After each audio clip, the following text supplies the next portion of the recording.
안녕하세요. 좋은TV 연주안입니다. 연주안의 천문학 교실에 오신 것을 환영합니다. 오늘은 태양과 태양계에 대해서 알아볼 건데요. 자, 먼저 태양에 들어가 보죠. 이게 태양이라고 해보면 태양에는 여기 조그만 이런 점들이 있어요. 까만 점들 가끔 보실 때 보실 수 있을 거예요. 자, 이런 점들이 도대체 뭐냐? 흑점이라고 불리는 건데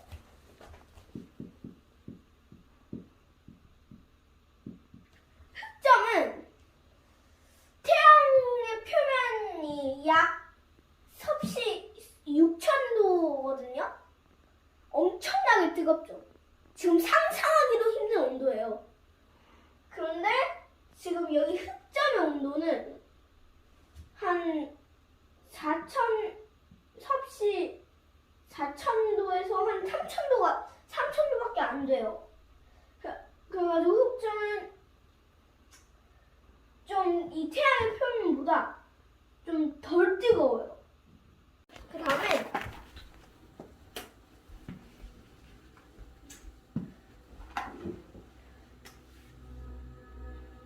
이런 거 보셨을 거예요.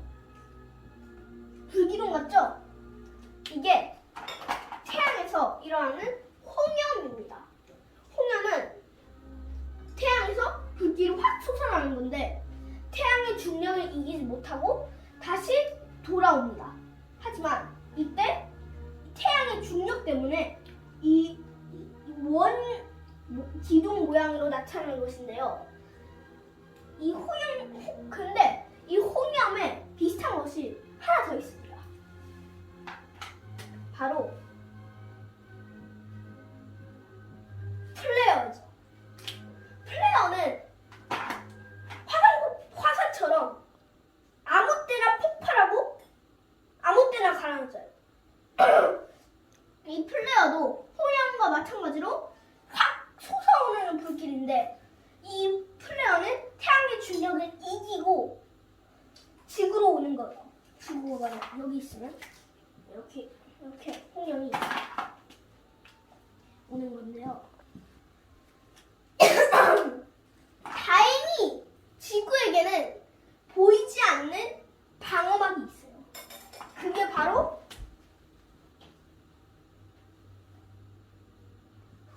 자기장이죠. 지구에게는 자기장이 있어서 이쪽이 북극, 이쪽이 남극이라고 하면 북극은 N극, 남극은 S극이에요. 그런데 이 홍염 플레어가 이렇게 들어오면 자기장을 따라서 지구의 북극과 남극으로 진입해요. 그러면서 오로라가 생기는데요. 오로라는 이 자기장과 이 플레어의 자국이라고 할 수 있어요. 그래가지고 여기에 북극에 오로라가 많이 생기는데요. 북극과 남극 그리고 거기에 가까운 지역에는 오로라가 아주 많이 발견될 수 있습니다. 그리고 몇 가지 더 있어요. 자, 태양의 코로나입니다. 코로나 바이러스 아시죠? 그게 이 코로나에서 나온 건데요. 코로나는 태양 주변에 있는 보라색 가스입니다. 자, 별들 중에 빨간색 별이 가장 온도가 낮고 파란색 별이 가장 온도가 높거든요. 파란색 별은 한 3만 도가 되고 빨간 별은 한 3,000도가 돼요. 그런데 이 코로나는 살짝 보라색이어서 흰색이 한 10,000도 정도 돼가지고 이 코로나는 살짝 보라색이어서 한 15,000도는 넘을 수 있어요. 그래가지고 이게 태양보다 뜨겁거든요. 이 코로나가. 이걸 처음 갈릴레이가 발견했는데 이게 보면 왕관처럼 생겼다고 해가지고 코로나라고 이름을 붙이게 되었어요. 이 코로나가 지금으로부터 100년 후에 발견될 수 있는, 아니 100년 지금으로부터 100년 어느 해에 관측할 수 있는데요. 그때는 실제로 보면 엄청 아름답다고 해요. 저는 아직 본 적이 없는데요. 그리고 마지막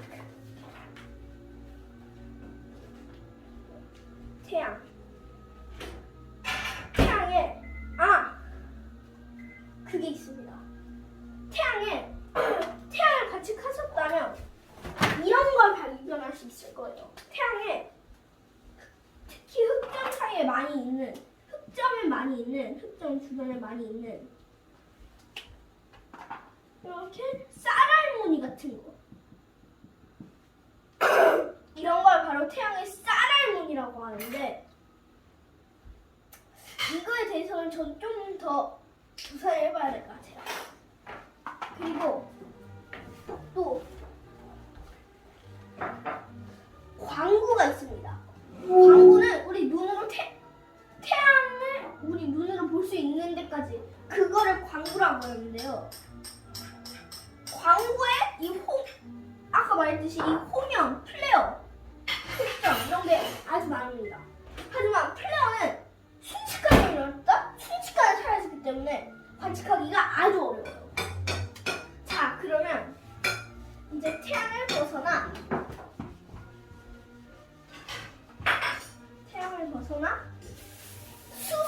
태양과 가장 가까이 있는 수성으로 가보겠습니다. 수성은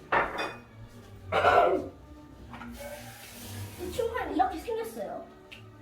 수성은 그 행성 중에서도 가장 작은데 이 행성 중에서도 가장 작은데 이 수성에서는 우리가 얼어 죽거나 쪄 죽거나 둘 중에 하나예요. 그래서 아마 이쪽이 만약 이렇게 반으로 나뉘어져 있고 이쪽이 만약 태양이 비추고 있는 쪽이고 이쪽이 태양열이 안 비추고 있는 쪽이라면 여기랑 여기는 온도 차이가 아주 큽니다. 태양 빛이 안 비추는 곳은 섭씨 영하 15,000도가 넘고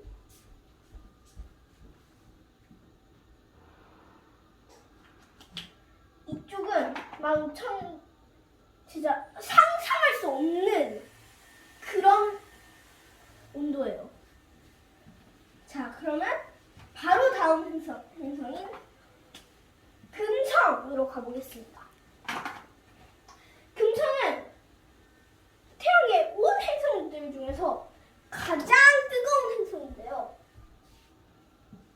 그런데 이 금성은 태양계를 두 번째로 있지만 가장 뜨거운 게 아마 저는 이게 수성이 지금 아까 전에 한 이만했거든요.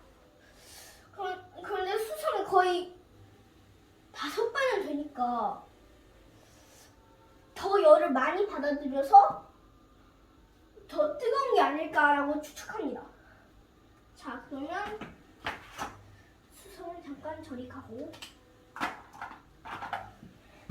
금성을 보겠습니다. 그리고 수성에서 분화구가 있잖아요. 근데 햇빛이 안 닿는 우리도 최근에 알게 됐는데 많은 양의 얼음이 들어있어요. 물이 있으면 다 증발했을 거라 생각했는데 뒷면이 엄청 차가우니까 물이 다 수분으로 날아가지 못하고 다 얼어버린 거예요. 그래가지고 그게 아주 신기한 거예요. 이 금성은 좀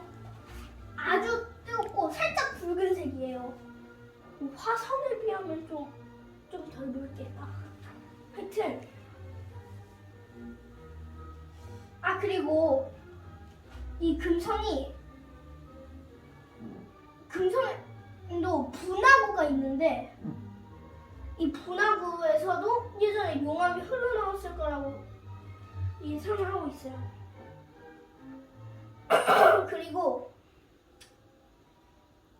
금성이 가장 밀도가 큰 대기권을 가지고 있어요. 태양의 모든 행성 중에서 금성이 가장 밀도가 큰 대기권을 가지고 있고요. 대기권의 주성분은 이산화탄소고 대기 압력은 지구의 약 90배가 돼요.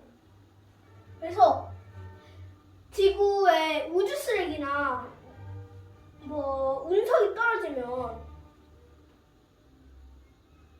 이 불타올라가지고 별똥별이 되잖아요. 근데 여기서는 그리고 우주선으로도 지구의 대기권을 무사히 진입할 수 있잖아요. 여기서는 금성에서는 우주선이 그냥 찌그러지는 거예요. 깡통처럼 그냥 찌그러지는 거예요. 압력이 너무 세서 그냥 우주선이 찌그러져요. 진짜 상상할 수 없을 정도의 압력인데 이게 여기서 온실 효과 같은 거예요. 얘도 온실 효과가 뭐냐? 온실 효과는 지구에서도 지금 지구 온난화 아시죠? 엄청 큰 이슈가 되고 있는데 그 이산화탄소가 우리도 이불 덮으면 따뜻하잖아요. 근데 이불을 계속 덮고 있으면 너무 덥잖아요. 근데 여기서는 이산화탄소가 그 이산화탄소랑 다른 탄소 엄청 배출되는데 그 기체들이 이불 역할을 해서 태양빛이 들어와요. 나갈 수가 없어요. 들어오는데 나갈 수가 없어요. 그래서 지금 북극의 얼음이 녹고 있고 지금 점점 더 여름이 더워지고 있잖아요. 그래서 금성에도 이런 온실 효과가 있어요. 그래서 엄청 덥대요. 수성에는 그리고 화성에 지금 지구가 점점 파괴돼가지고 화성에 가서 살라는 얘기가 있는데 큰일 나요. 맨날 우주복 입고 다니는 게 불편하고 화성에는 대기권이 없어가지고 운석이 충돌하면 그냥 충돌해요. 안 불타올라요. 그냥 충돌해요. 그래가지고 아마 대지진이 일어날 것 같아요. 그리고 또 화성은 지구의 제2라고 불리는 행성인데요. 그만큼 지금 화성에 갈 수 있는 기술이 발달하고 있다는 뜻이겠죠? 그런데 화성은 지금 아주 붉은색이에요. 지금 굳이 안 그려도 될 것 같은데. 지구에 비교해서는 엄청 화성이 붉은색을 띠는 행성인데요. 아까 말했듯이 대기권이 없어요. 그래서 그리고 화성이 지구의 제2라고 불리는 제일 큰 이유가 예전에 물이 흘렀던 자국이 있었어요. 물이 이렇게 흘렀던 자국이 있었어요. 이때 오퍼튜니티랑 스피릿 무인 탐사선을 보내가지고 탐사했잖아요. 그때 물이 흐른 자국을 발견했어요. 또 화산 폭발도 자국도 발견했고요. 분화구 그리고 크레이터도 되게 많아요. 그리고 그러면 그리고 재미난 사실 달에서 실험을 할 때 처음에는 처음 보냈을 때는 미생물이 없었는데 돌아와서 보니까 미생물이 있었어요. 근데 알고 보니까 우주선 타고 달까지 가는데 무슨 거였어요. 그런데 달에 실험 도구가 있었는데 거기에 미생물이 살고 돌아온 것처럼 달에도 생물이 살 수 있다는 증거가 이게 되었어요. 그리고 그 다음은 태양계에서 가장 큰 행성이라고 불리는 그리고 가장 큰 행성이 맞는 목성이죠. 목성에는 근데 이런 줄무늬가 있어요. 근데 여기에 이렇게 새빨갛게 그 태풍이 난 자국이 있어요. 이걸 빨간 눈이라고 불러요. 근데 여기서는 아직도 태풍이 소용돌이 치고 있어요. 아, 그리고 태양계의 마지막 행성이 해왕성에도 파란색으로 이렇게 또 태풍이 소용돌이 치고 있어요. 해왕성. 자, 그러면 다음 시간에 이어집니다.